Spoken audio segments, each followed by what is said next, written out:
season this year. He can do what he wants to do. He's going to start. He sees all that young talent out there. He'll let it flourish.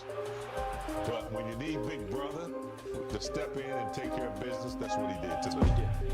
He can do it with scoring. He can do it with assists, as he did with the big game to Rui. And I think he's just observing things. And he hasn't had a season like this where he's had to chill and sit back. Not that he's chilling out, but he's, it's Luka and Reeves. And when you need him to come up big, he's going to be able to do this. So it's just a beautiful performance tonight. He led by example and right when we needed it. As much as the group needed this performance, I think he needed it as well. Really to remind himself, not only to build the confidence, but remind himself that he still has it. Because, at this point in his career, at this age, he's not going to be able to do the explosive stuff as much. He's going to have to rely on picking his spots in the shooting and knocking down a three here and there in the mid-range. So to see a couple go in, I know Toronto was tough. He didn't have a good rhythm. To see a couple go in, he'll be more confident in taking those threes now off that pick and roll with Luka. So this was a huge night for the group. I said winning this game, but also for LeBron James, which I think even though he looks great, I don't see him playing multiple seasons after this one. This might be the last one, but to see him have this night will help him push through the regular season, the rest of the season, pretty handedly. It was great to see. He did not play in Boston, was a little banged up, so he had the extra rest. And he said it himself. I thought Mike Trudell had some great questions about Luka flying back and hadn't been with the team in 4 days and hadn't had a chance to train. Austin having one of those rare off nights. The lid was on the basket. And LeBron felt great earlier today. And you could tell in the movement, James, in that first quarter, those quick 10 points. But what I want to talk about is those 4 possessions when the Lakers were up 2. AR missed a couple, Luka missed a 3, Luka threw 1 away, and Michael Thompson kept saying on the broadcast, get the ball to LeBron, he comes up with that huge 3, and that's when you saw the crown. In the mesh, the sounds, which you haven't done yet. It's some big shots. It's some big threes when the Lakers needed to separate themselves. When Philadelphia was like 2 points down, maybe 3 points down, he hit some big threes, and that's what the best do. Take a look at it right here, Gita. That was one of them. Good call by Michael Thompson, man. I mean, when anybody watching the game, let's start with maybe LeBron screening. For sure, he definitely was screening and rolling, doing that line. And so just playing that two-man game, him playing in that Draymond role, got him in a rhythm.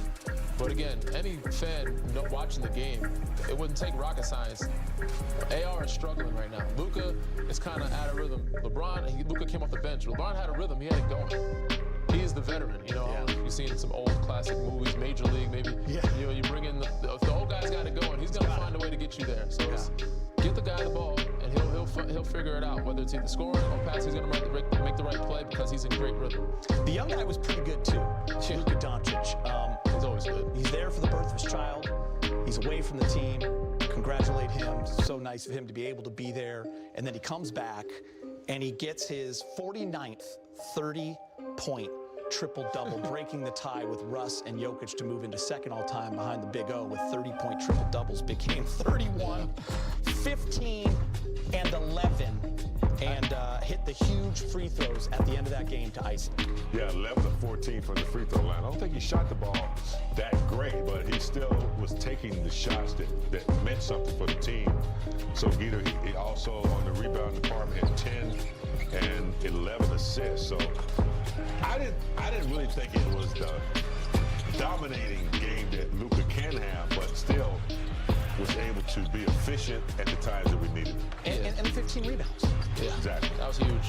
Because again, the first quarter, we talked about the second chance points, but Philly was killing on offensive rebounds and kickouts.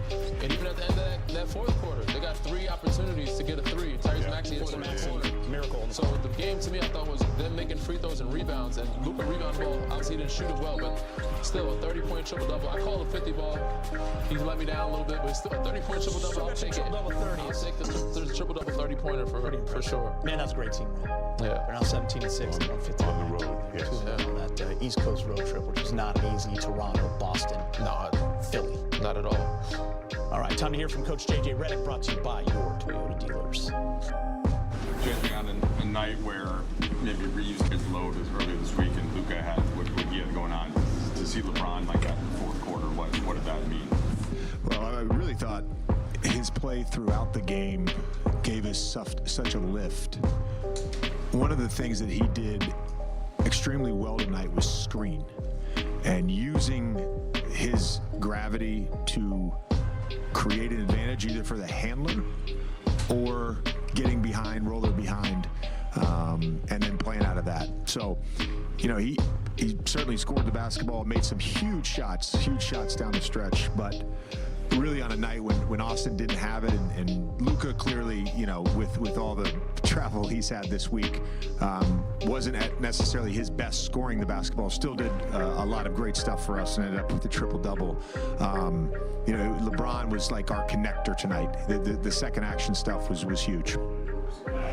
All around defensively, scheme and everything else, was that one of your better defensive efforts, you feel like, of late? Yeah, I felt like we did a decent job of executing schemes outside of some fouls with Embiid, and not the ISO fouls. We did a fairly good job there. There was the Adu closeout twice with Jackson on the greens, where we just got our hands in there, and that's just something that we had emphasized. But the ISO stuff we did well, and then the 2 times in the first half where we didn't execute our pick and roll coverage with Maxey, he hits 2 threes. The other one was off like a scramble situation. So to then, you know, we give up 60 points in the first half, and then to come back in the second half and defend the way we did was awesome. And I thought DA in particular led on that end of the floor for us. I mean, we just talked about it in the locker room. He did a ton of stuff. You know, he was in drop, being disruptive. He was getting loose balls. He was blocking shots. He was switching on to Maxey. Just whatever we needed him to do on that end of the floor in the second half, he was great. JJ, is this sort of an example of the luxury that you guys have offensively when it comes to just sort of individual things? That, like, to your point earlier, it's just sort of like, it's okay. If it's not Austin's night, it's okay. Yeah. It's not Luke's night. Yeah, and I think the growth that we've had and we can still get better with is we want you to play your game. We want you to recognize that. But some nights, you know, we played through LeBron a lot in the second half tonight. Down the stretch, we played through him. And so the unselfishness to just, hey, the ball swings to me and I got to close out, or ball swings to me and I can shoot it, great, but there's no need to force it. I thought AR did a good job of touching the paint tonight and just some shots, those, you know, non-paint twos that he's really good at and has shot really well. He just didn't get in the rim tonight. Necessarily care about your resume when you play a new game.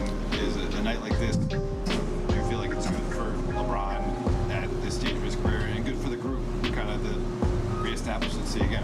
Yeah, I don't think LeBron needs confidence, but you know, but it's a fair question because you know, I do think it's important to be reminded every now and then of what you're capable of, and for him to have the injuries and then to sort of start the season playing catch-up in a way, and start the season playing catch-up with a team that is also in a really good rhythm. And that's, as a player, I don't care how good you are, that's tough to figure out. So tonight was super important, Dave. To finish this road trip, now 2-1 on this trip, like, what impressed you the most about the way you guys played and you guys bounced back in this game to finish on a high note? Yeah, I mean, the concern coming into this game was our defense and whether or not we could defend these guys and get enough stops, and we did that, so that was great. I would say, again, we're now 23 games into the season, and I felt like in most of those games, there have been moments where we could break. And we talk about bending but not breaking all the time. And that was another example tonight where we're down in the first half. We're down by 10, right, you know, with under a minute to go in the second quarter. The way that group came out to start the third, and then the way the group played when it was just AR and Bron, the ball movement, the passing, all of that stuff. There's a lot that we can build on with that. Quick note, by the way, LeBron James moves into second place all time. Just another climb up the ladder, Big Game James. all-time wins in the regular season. Now it's 1,015.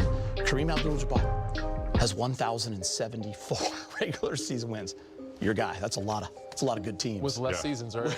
That's a lot of good teams. Bron's going to break all those records. I think he's going to have every record in the NBA when he retires. It's that is a wild number. By the way, I'm glad JJ brought up that third quarter. The way the Lakers came out. For sure. Down 7, ended up being up 3. That's a 10-point turnaround. It was pretty awesome. All right, let's get you the highlights so you can see it for yourself. First time I've ever meshed those two celebrations. LeBron James with Mike Trudell in the media. How'd you feel physically after missing a game? And I guess how quickly did you feel like tonight was a good night for you rhythm-wise? Felt pretty good. You know, with a couple days that we had, a couple days I had off, not playing in Boston Friday and then yesterday. So I had 2.5 days to kind of, you know, work through the injuries that I have. I'm still not 100%, but I felt a lot better tonight than I did coming out of the Toronto game. You talked, I think you posted something after the Toronto game, just sort of about like appreciating moments and stuff like that. What was it like, kind of the interaction with the fans tonight as you were getting hot? And did any interaction stand out? I mean, if one thing you know about Philly fans, they don't care about anybody besides their home teams, and I respect that and I love that. And I've played here, I would say, for 23 years. You know, a lot more when I was in the Eastern Conference, but to be able to have appreciation for the city of brotherly love, and for me to go out and still play the game that I love, and you know, respect it, whatever the case may be, if they do. You know, it's pretty cool. You have a connection to their star and young and upcoming star, Tyrese Maxey. Yeah. Summertime football. What's it like to see that development play out in real time while also being able to kind of stay at the same pace? It's the best. It's the best. Same pace, no. I would guarantee his pace is a lot faster than my pace these days. But I love the success and the humbleness that Tyrese does it at. It starts with his family, you know, and you know, he's just taking full advantage of the opportunity, you know, here, and he's make the most of it. And every summer we get together and train, get ready for the season. Obviously, it wasn't as extended this summer than previous summers because of the injury I was dealing with, but we did get an opportunity to get on the floor a few times. So, now, obviously, I love his game, but I love him, you know, him the person more than even his game, and that's tough to do. You know, as great as he is on the court. After the Phoenix game, I asked you about being more on the ball, and you said, hey, things have been working well for us, and that's not necessarily going to happen all the time. What are the triggers or the kind of things that you see within the game that kind of indicate that maybe this is going to be the night where we do more? Just play the game how it unfolds.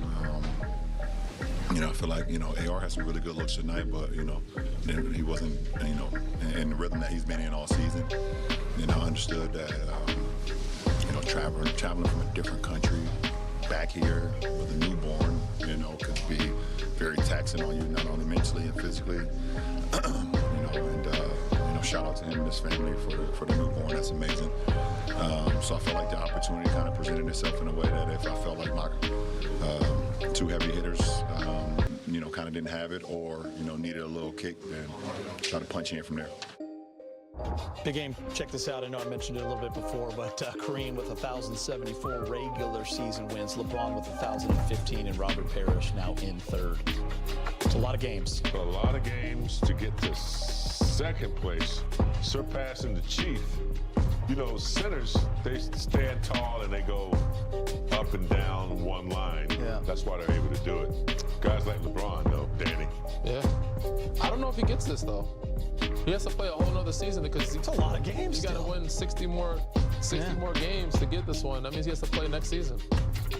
Let's get him through this one first, Yeah, let's Danny, get him through before this we one start. first. It's been quite a weekend for Luka Doncic. He flew around the globe. 39 minutes tonight, 11 points. He's with Mike Trudell. Austin, you've played more games with LeBron than any of your other teammates at this point, and could you feel kind of it building to the point where he was able to take over in the fourth, and what was it like on the court, kind of seeing him draw back to that after it's been a lot of you, it's been a lot of Luka so far this year. Oh, it was awesome. Thank God for him because I was really good tonight. He was great. Luka was great. It's a great team win against a good team. If I could have played just a little better, we would have maybe won by a little more. But hey, a good trip, 2-1. Like I said, it's a good team, and he's done that so many times too. So once you see that, see him get a couple threes to fall. I think I got a rebound, and I was like, please take the ball. Like, this is definitely your time. Go get us a win. Well, you're your own biggest critic, maybe outside of your brother. Which one? Is he talking to me right now? Or something? No, for real. Like, you're your own biggest critic. But typically, Oh, yeah. But so obviously you didn't shoot the ball well. But did you have legs? Like, you had a big usage load on that back-to-back Toronto and Boston. Did you feel that a little bit in the legs today? Honestly, I mean, yeah, I'm tired, but I'd be tired a lot, so I don't think I can blame that. Honestly, a lot of the shots felt good. I got to my spots, just they didn't go in. Is that one of the things with this team? I mean, like, you can have a night like this. Luka can turn the ball over the way he turned the ball over despite the triple double. Like, you guys get a road numbers. Did he? 5. Only 5. It's not bad. Yeah, I mean, he has the ball so much. He missed some shots that you would eliminate too, considering he just relaxed. Like, just I guess the depth that you guys have at the top of your offense.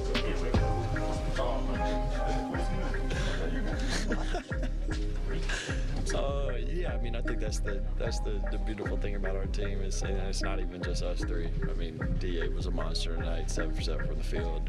Rudy made big shots, Gabe made a couple big shots. We have a lot of guys that, if you get good looks, they can knock them down. But then you obviously have Luka, Bron, and sometimes myself that can make a little tougher shots. And when you have an offense that can generate a lot of points, then I can play really bad. Not really bad. I'll be a little easier on myself. I didn't play great, and we can still get a win. Yeah, it's a great point. I mean, listen, you can have a game like this. Austin Reeves, and by the way, he was a +1 and he played his butt off, but just one of those nights where you couldn't get the ball in the basket. He was 3 for 16 and so many around the basket he could make, layups and little short jumpers that were just used to him. Used to those shots falling, only got to the line 5 times, but still, James, to get the win, still want him out there. Yeah, despite his performance not the best, that he, another guy was involved. Got to give a lot of credit to Philly's defense. They did a great job.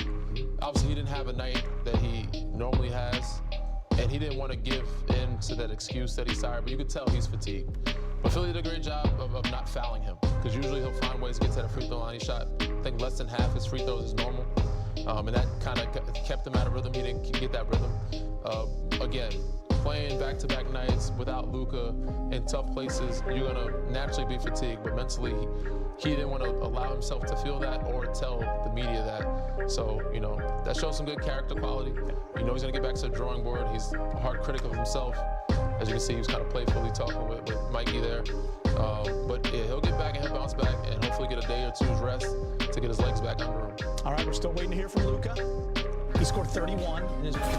Danny, you ready to break down a little I'm ready. Yes, sir. You going to the Break it wall, down. undefeated man? It's always fun, You're a man. winner. Get a chance to get up, Tar Heel stretch my wall legs tonight. a little bit, get to the green screen, show you how green dynamic screen. Luka is and how dangerous he is in this pick and roll. And Philly knows it. Jackson Hayes, he gets his defender up high, sets a high screen roll. They're in a blitz. Blitz people is when they trap you. Luka knows this, so he knows where his outlets are. Jackson Hayes does a great job of rolling to the basket, making the defense collapse. So Luka has that corner pass to Rui, a dart, and not many people can make that pass in this league or in any league, and it's really Luka Doncic, LeBron James, maybe Jokic. Again, another high screen roll. Joel Embiid is a little bit late. He's a little far behind. Slow kind of trap. Jackson Hayes makes himself visible in the middle, which makes both defenders attract to him. Luka again, he has Gabe Vincent and Rui. He can pick your poison. He says, I'm going to go Rui again in the corner pocket because he's so efficient in that corner, knocking it down. Finds again. Double high screen, pick and roll. Another time when you get a hard roll here, your big is presenting all these options. DeAndre has done a great job rolling to the basket hard. You get an early tag, he gets back. A late tag with Paul George. Because Luka's made this pass so many times, Paul George is reluctant to help. He throws a late lob. DeAndre Ayton gets an easy deuce right there. Faking the defense out, playing the game. It's chess match. DeAndre Ayton again, high on the screen and roll. They kind of slow corral, and AR is kind of high on that wing there, so Luka doesn't have a lot of space to work with. But he sees how high Joel is. Sees VJ Edgecombe is too far out, throws a lob early. DeAndre Ayton gets an easy deuce. He's happy, he gets 7 for 7 for the field. When you have bigs that are rolling that hard to the basket, you get so many open looks That was a from breakdown. your teammates in the corners, and then DeAndre Ayton eats all night long off a big plate. just whatever he wants. He's getting easy 7 for 7. That's a great night for him. He didn't have to do much but roll hard, set screens. But those little things allow your team to win games. And even if he didn't get the ball, he's opened up the floor for everybody else. Feeling good up at the green screen, aren't you? Yeah, man, it's fun. Man. It's fun up there. You got some break announcers up there on that board. Yeah, man, I'm getting some good reps in. I feel like especially when you win, it's some good reps, some fun reps. Yeah. Hey, by the way, James, so that third quarter, you guys both said, hey, we got to punch first. You want to see the Lakers come out with that attention to detail, being aggressive. They were down 7, but starting to play pretty well. Dominated that third. When you look at those numbers right there, 34-24. Let's start with defense, though. They stopped fooling around. They had some situations where they allowed Philadelphia to stay in the game and get the lead, but they tightened up that defense. You know what I'm saying? Go ahead, Dan. They got back to themselves. That first half, they went on the league leaders and field goal percentage. That they win. For sure. I mean, if you could just keep, because the games that I remember when I played and then what I watched, they got away from us. Yeah. Like early. It was 15, 20 point. In the second half, it was pretty much guys just pulling the plug around the late third quarter, early fourth quarter. Once they were in this game, it kept it close, and that halftime was good. In that third quarter, I was like, all right, this is a game that they can win, because it's not like everybody's having a night. Usually when they lose, everybody's having one of those Austin Reeves nights where they just can't get the ball to drop. He said they felt good, they just weren't falling, but luckily it was only him, and everybody else kind of was picking up the slack there, and then they ended up having LeBron James take him home down the stretch. Big game, in our 14th season together, we've had a lot of different kinds of seasons, right? Danny's year, obviously, they were the best team from start to finish. The year they went to the Western Conference Finals a few years later, that was like a miracle run at the end. This has been really fun, and I know it's so early, 23 games in, you're 17-6, but because they're winning a lot of different ways. Yeah, this is the first time in a long time where we feel like, okay, we can, progress. Last year, we had a good team, but I didn't think we could get too far without a center, and we didn't when we went up against Minnesota. But this year, it feels like a winning team. Yeah. It feels like they like each other, they monitor each other, they make sure everybody's together. This is locker room stuff you do on the plane together, stuff you do on the bus. Those are the things that connect you. These guys like each other, they're always joking, and they go out and play for one another when they have to. That third quarter was an example of that, where they had to come together, get sticky on the D, and pull out a win. Yeah, I think also the expectation was low for this group. I got to give a shout out to obviously LeBron being a leader, but front office and coaching staff, JJ's got them very disciplined, and he's found some good things and some guys that people didn't expect much of. Off season, everybody's signing people like, oh, we only got DeAndre Ayton. He's playing very well. We only signed Marcus Smart. Who's Jake LaRavia?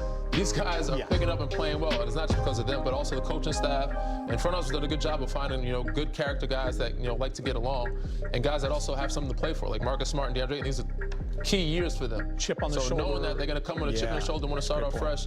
So shout out to everybody all around to finding this group and making more out of it than people expected, and especially because they've won games with injuries. They won in various ways because Luka was out some, LeBron was out for a month. Last second shots. Yeah. Last second shots, game winners. Who would have thought Austin Reeves would be an all-star this year and win you games with just him and DeAndre Ayton playing that two-man game. So they've built a lot of character, but it also started with, the guys coming in with a chip on their shoulder that they recruited this offseason. It is such a bummer to do this show when you're a team that loses a lot of close games because you play the what-if game and, look how they've been. They've been so close in a lot of these games. The Lakers have been great in close games. Chemistry matters and discipline matters, like you talked about, and it's showing. Yeah.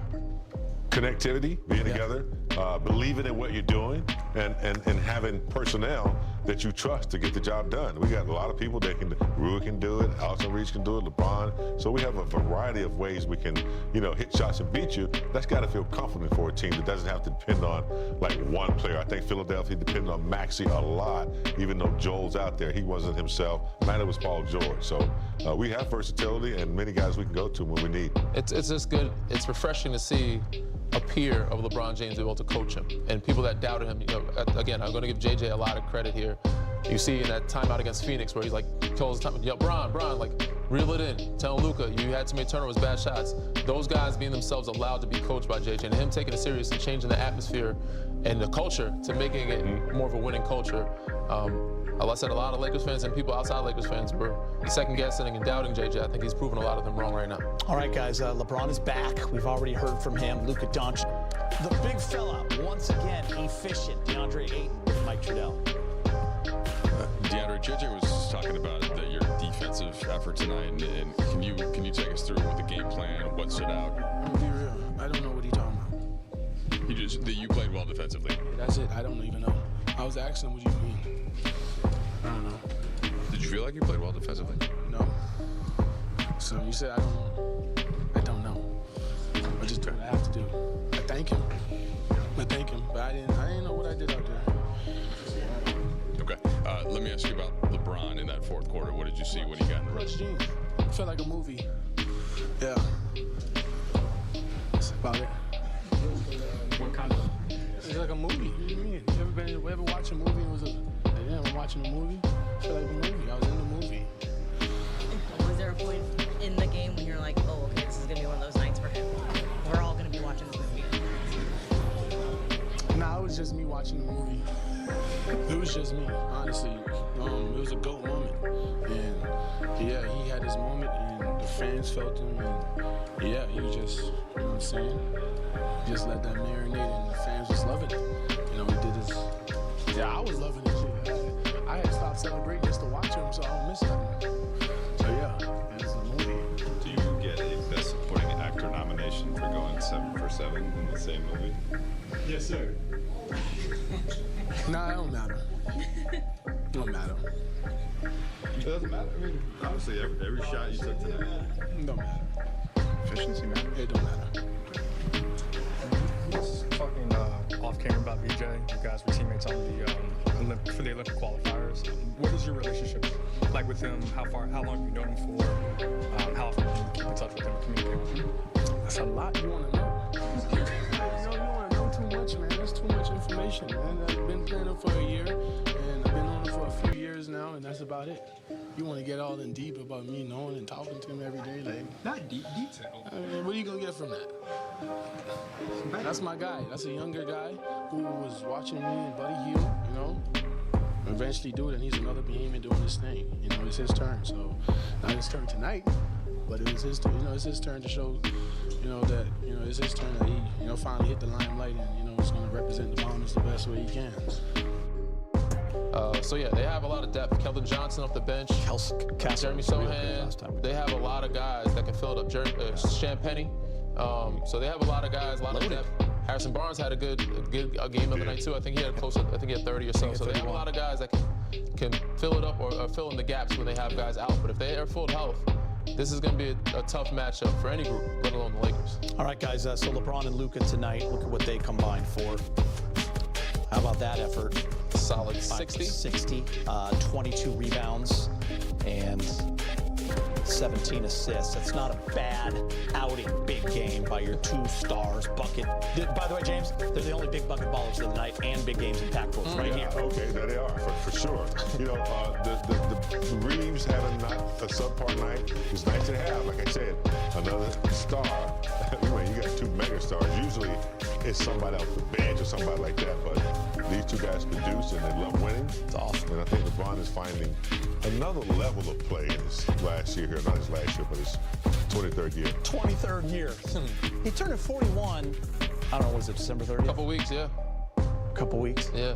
3 weeks maybe. I love what JJ had to say. I mean, because someone asked him, but you also said it. But Yeah. just, it's nice to know, even if you're LeBron James and you have done it all, that game, you still have that game in you where you win the game and you light up the crowd. Anybody could always Threes, too. use a confidence booster. Dunks. You need that. There's a reason why we have our coaching staff, our teammates there to encourage us and empower us. Even if you're the top of the top or the bottom, you need that. That can make or break a lot of guys' careers, nights, or seasons. So this one, I'm gonna say, is a make or break night, but it definitely could help boost the remainder of this year of 2025 for LeBron James. And remember what, he only played 6 games. Yeah. James, so it's like, there wasn't a huge No, I think it's smart what they're doing. I mean, look, sample size. if he's going to use this strategy, maybe not playing a lot of back-to-back games, keep him fresh like this, it'd be really. Hello, purple and gold fans. Welcome to another special edition here on the channel. Today, we're going to talk about a crucial moment for the Los Angeles Lakers, a moment that could define the franchise's immediate future this season. After oscillating between brilliant performances and frustrating games, the atmosphere behind the scenes has changed.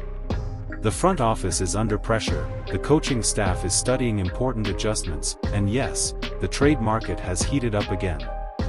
Stay until the end because today's news has behind-the-scenes details, analysis, and information that helps to understand why this phase could be a turning point for the Lakers. The Lakers' season has been marked by highs and lows, and the recent victory, although important, did not hide the problems that continue to be there, persistently knocking on the front office's door. The team showed energy, LeBron and Anthony Davis led as always, but the question that echoes within the organization has been the same for weeks: is this sustainable until the playoffs? Behind the scenes, the answer is still no. According to sources close to the management, there's a clear feeling that the team needs more depth and, above all, more consistency on the perimeter. The Lakers are facing a dilemma. When the three-pointers fall, the team seems ready to face any opponent. When they don't, the offense stalls, and everything depends again on LeBron's brilliance and Davis's physical dominance. This scenario has put some names on the table. D'Angelo Russell, even though he's having a good run of form, is still considered negotiable. There are doubts about his ability to lead the offense on nights when LeBron is rested. Gabe Vincent, who arrived with the expectation of being a key player, faces physical issues that hinder his consistency. In addition, players with mid-range contracts, like Rui Hachimura, are being monitored by other teams and may enter into negotiations depending on the offer. The main search is for a player who can create his own shot, relieve LeBron's workload, and provide more flow to the offense. On defense, the desire is to find a versatile wing player capable of guarding multiple positions. The front office knows that without this, the team risks being overwhelmed by more physical and dynamic opponents during the playoffs. But not everything is tense in Los Angeles. The coaching staff has highlighted the development of young players, such as Max Christie and Jalen Hood-Schifino, who are starting to get more minutes. If they maintain this upward trajectory, they could be an important part of the rotation, and this directly influences trade decisions. In the locker room, the atmosphere remains one of unity, but there is an understanding that changes can happen at any time. LeBron has been repeating in interviews that the team needs consistency, while Anthony Davis emphasizes defensive responsibility as key to turning the season around. These statements, combined with the behind-the-scenes activity, show that the leadership is trying to steer the team in a more disciplined direction. One point that worries the coaching staff is physical fatigue. LeBron is in his 22nd season, playing at a very high level, but there is an understanding that he cannot carry the team alone for so long. Reducing his playing time is a clear objective, but this will only be possible if new players take on that leading role, either through internal development or through trades. The message is clear: the Lakers have entered a phase of important decisions. The recent victory was a relief, but it didn't erase the warning signs. The management is keeping an eye on the market, evaluating possibilities and studying changes that could profoundly alter the team's structure. If reinforcements arrive, the team could take an immediate leap.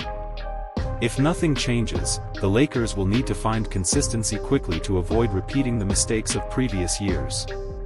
With LeBron and Anthony Davis healthy, the potential exists, but time is running out, and every game now feels like a final.